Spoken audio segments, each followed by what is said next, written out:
नमस्कार दोस्तों, आप देख रहे हैं डार्क गली यूट्यूब चैनल। और आज की कहानी में आगे बढ़ने से पहले खौफनाक और डरावनी कहानियां सुनने के लिए चैनल को अभी सब्सक्राइब करें। आज की कहानी हमें भेजी है गौरव जी ने। तो चलिए बढ़ते हैं आज की कहानी की ओर।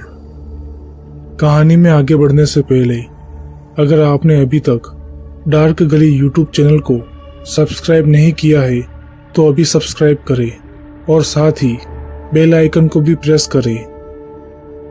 गौरव जी बताते हैं कि मुझे हॉस्पिटल में काम करते हुए अभी 5-6 महीने बीत चुके थे। एक रात की बात है। उस रात काफी तेज बारिश हो रही थी और मैं अपना सारा काम खत्म करके घर जाने की तैयारी में था। रात काफी हो गई थी, इसलिए मुझे रोड पर कोई भी गाड़ी नजर नहीं आ रही थी। अस्पताल के बाहर मैं किसी ऑटो रिक्शा के इंतजार में खड़ा था, लेकिन उस वक्त बारिश इतनी तेज हो रही थी कि कोई ऑटो रिक्शा वहां से निकलने का नाम ही नहीं ले रही थी। तभी हमारी ही अस्पताल के डॉक्टर साहब अपनी गाड़ी लेकर मेरे पास पहुंचे और अपनी गाड़ी का विंडो का कांच नीचे करते हुए मुझसे कहा कि बारिश बहुत तेज है, इस वक्त तुम्हें कोई भी ऑटो रिक्शा नहीं मिलेगी, तुम चलो मेरे साथ, मैं तुमको घर पर छोड़ देता हूँ। जिस पर मैंने हिचकिचाते हुए डॉक्टर साहब से कहा कि नहीं नहीं, रहने दीजिए, आप क्यों मेरे लिए तकलीफ ले रहे हैं, मैं चला जाऊंगा। जिस पर डॉक्टर साहब ने कहा कि अरे इसमें तकलीफ की क्या बात है, तुम्हारा घर मेरे घर के रास्ते पर ही तो है, चलो मैं तुम्हें छोड़ देता हूँ। इस पर मैंने डॉक्टर साहब को हाँ बोल दिया और मैं सोचने लगा कि इतनी रात को बारिश में भीगने से तो अच्छा है कि मैं डॉक्टर साहब के साथ ही घर चला जाऊं। मेरे कार में बैठते ही डॉक्टर साहब ने गाड़ी का वाइपर चालू कर दिया और अपनी गाड़ी को आगे की तरफ बढ़ा दिया। मैं बैठे बैठे डॉक्टर साहब के साथ अभी बातें कर ही रहा था कि तभी पता नहीं मेरे दिमाग में क्या आया और मैंने डॉक्टर साहब से पूछ लिया, डॉक्टर साहब, आपने कभी भूत या प्रेत को देखा है?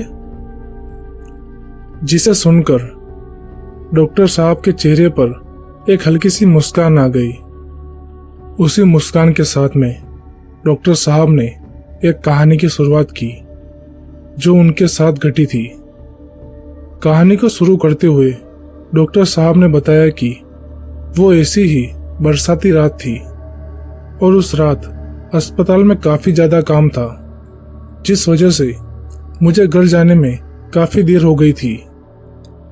हॉस्पिटल का काम खत्म करके मैं तुरंत ही अपनी कार लेकर घर की तरफ निकल पड़ा और घर पहुंचकर मैंने अपने कपड़े चेंज किए और खाना खाने के लिए बैठ गया। मैं अभी खाना खाना शुरू कर ही रहा था कि तभी मेरे घर के दरवाजे पर एक दस्तक हुई। जब मैंने दरवाजा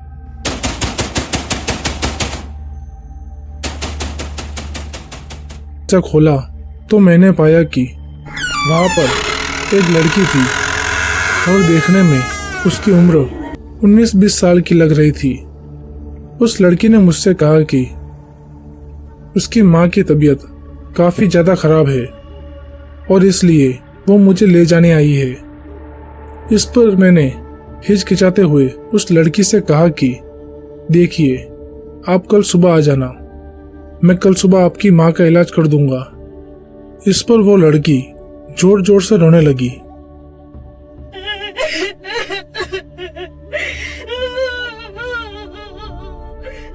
को रोते हुए देखकर काफी बुरा लग रहा था, लिहाजन मैं उस लड़की के साथ जाने के लिए राजी हो गया।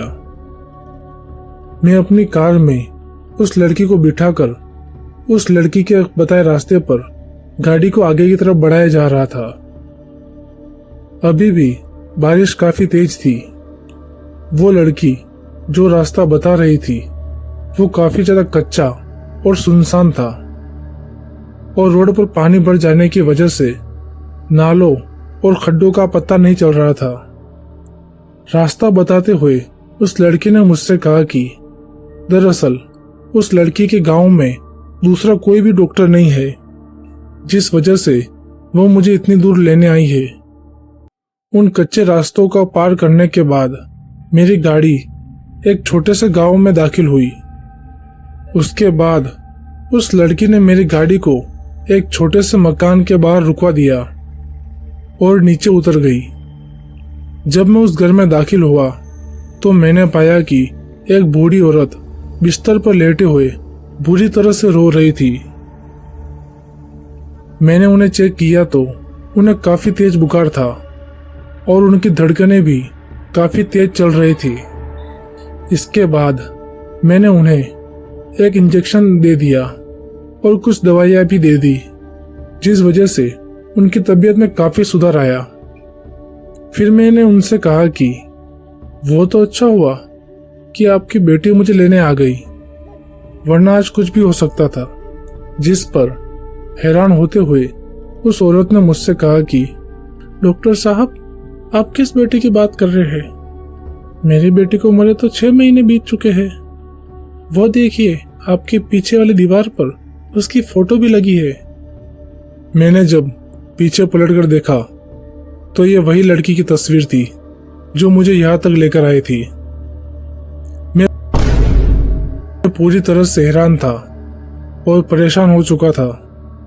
उसके बाद उस औरत ने अपने आंसू पोंछते हुए मुझसे कहा कि दरअसल मेरी बेटी की कहीं भी शादी नहीं हो रही थी। इसके बाद जब एक जगह उसकी शादी की बात पक्की हुई तो लड़के वालों ने काफी ज्यादा दहेज की मांग की, जो हम लोग पूरी नहीं कर पाए, जिस वजह से मेरी बेटी ने आत्महत्या कर ली। और इतना कहते ही डॉक्टर साहब ने अपनी कहानी को खत्म किया। ना जाने क्यों मेरी आंखें नम हो गई थी और मुझे हल्का सा डर भी लग रहा था। इसी बीच डॉक्टर साहब ने अपनी गाड़ी रोक दी और मुझसे कहा कि गौरव, तुम्हारा घर आ गया है।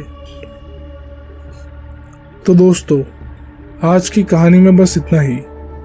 अगर ये कहानी आपको अच्छी लगी हो तो वीडियो को लाइक करें और चैनल को अभी सब्सक्राइब करें।